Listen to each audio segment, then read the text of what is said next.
Hi, this is Brad Linder with Liliputing, and this is a Tronsmart Orion R28, which is a box that runs Google Android software, and you can plug it into a TV to run Android apps on a larger screen. It's not running what Google calls Android TV, which means that it has sort of the stock Android software user interface instead of Google's custom version. And the good news is that means that it can run all sorts of apps that you couldn't necessarily run on something like a Nexus player using the standard software. And that means that there is access to the Google Play Store and thousands of applications that might not be available for devices like a Roku or an Apple TV. The bad news is it means that it's a little bit tricky to use some of those applications. So I tried installing a number of games, for instance, and they don't necessarily play well unless you have a gamepad. And some apps that really rely on touchscreen controls are just never going to work. So this guy sells for around $100 or so. It comes in a couple of different versions. Has a Rockchip RK3288 processor, ARM Mali T764 graphics. It's available with 2 gigs to 4 gigs of RAM, 8 gigs to 32 gigs of built-in storage. It features 802.11ac Wi-Fi, Bluetooth 4.0, and an infrared port, and it comes with a remote control so that you can, remote control it. In terms of hardware, it's got a nice little power button here, something that you don't actually see on all of these devices. Interestingly enough, we've got on the back an AV port, SPDIF, Ethernet jack, HDMI, USB, micro USB, and 2 more USB, and a micro SD card slot. And you can see here that it's also got this removable antenna, which allows you to get a little bit better Wi-Fi reception than on some devices of this sort. So that's a quick look at the box itself. You can see here's the infrared port. The remote control, we've got a power button, menu, home, back, what looks like a recent apps button, but it's actually not. That's for triggering mouse mode, so you can use these arrow keys to move a cursor on the screen. It can come in handy if you don't have an actual mouse. Volume buttons, and that's about it.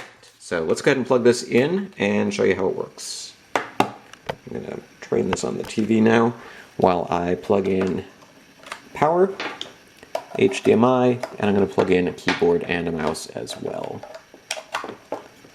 Let's go ahead and power it up while we're waiting here.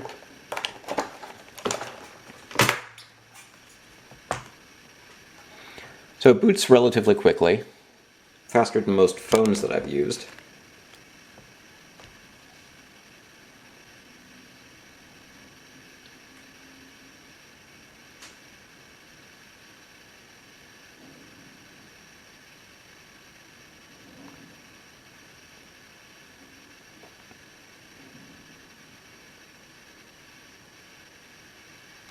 And what you see here looks like sort of the standard Android user interface. So we've got access to a pretty standard looking app launcher. Now there is this little icon here for apps that looks a little bit more like something that maybe was designed for navigating with the TV, and you can use the remote control buttons to sort of go through this. But this isn't a launcher. When you hit the home button, you still go back here.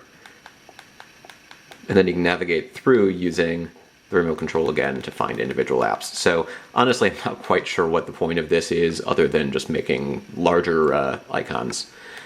We do have access, as I mentioned, to the Google Play Store. I was able to install Netflix and YouTube, and those work just fine. And you can either use the on-screen keyboard with the remote control, which is kind of clunky to move around, or I like to plug in external controller here. So let's go ahead and search for Liliputing. And I keep forgetting that the enter button doesn't work. So it feels a little bit like you're using a desktop, but you're not. What you're using is an operating system that was designed for smartphones and touchscreen displays. So some of the controls, like hitting enter after entering text, don't necessarily work the way that you think they're going to. Hi, this is Brad Linder with Liliputing, and this is what looks like a Windows 8.1 notebook, and it kind of is. But it's also a Windows 8.1. But you can see that your basic applications do work just fine. We can go ahead and fire up Netflix as well.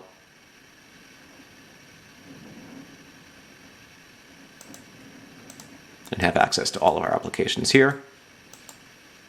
And use the remote control to navigate again, but the interface was really designed for touchscreens. So for instance, I can navigate and I can choose videos, but in order to do little things like pull out the slide out menu, that's actually a little bit trickier to do here. So when I hit the menu button, for instance, I get that menu, not this menu. So, there are some advantages to using something like the Nexus Player that has a version of Android that's designed for TVs, but the versatility here is really what comes in handy.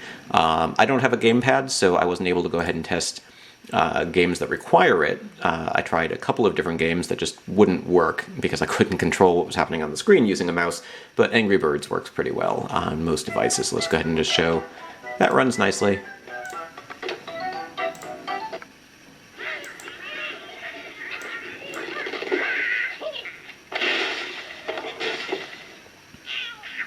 So simple games that require just sort of mouse input are not a problem.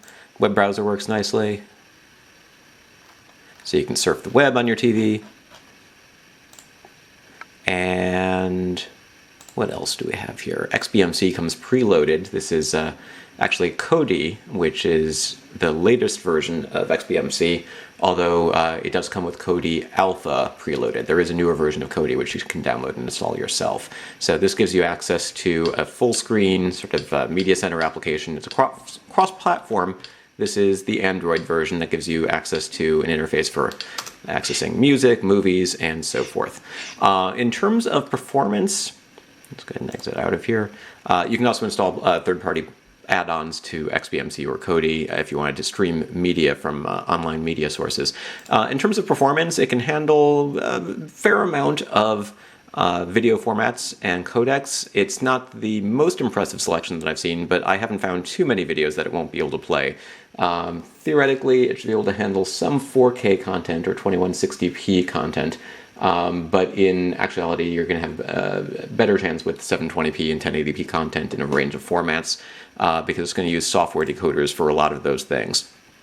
It does score pretty well on benchmarks. It's faster than my Nexus 5 smartphone, for instance. So even though it's a rock chip processor from a company that some people might not have heard of, from this Chinese chip maker, it performs better than, say, last year's top of the line Qualcomm Snapdragon 800 processor, at least in terms of benchmarks. You can see I ran the Antutu benchmark, CF Bench, and a couple of other tests on this device to get a look at performance. Comes with a couple of apps preloaded, including this file explorer, and as I mentioned, XBMC, and it also comes with Super SU, or Super User, which shows that it does come pre-rooted.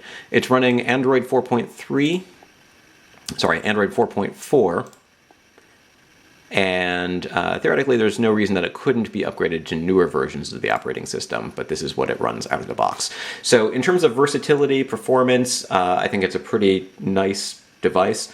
If you plug in a keyboard and mouse, I think there's a lot that you can do with it. I still am not completely convinced that buying a device that runs the stock version of Android with this sort of smartphone style user interface and trying to run this on a TV is the way to go. I think that something more like an Amazon Fire TV or Fire TV Stick or even a Google Chromecast can be more versatile if all you really want to do is watch videos on your TV. But where this sort of thing comes in handy is if you want a web browser, if you want XBMC, if you want to be able to install third-party applications that might not otherwise be available, understanding that some of them might be difficult to use. The Tronsmart Orion R28 is one of the more powerful devices of its type, thanks to the rock chip processor, which is it's pretty much the top-of-the-line end of 2014 model from Rockchip. So that's a quick look at the Tronsmart Orion R28 with an RK3288 processor. This is Brad Linder with Liliputing.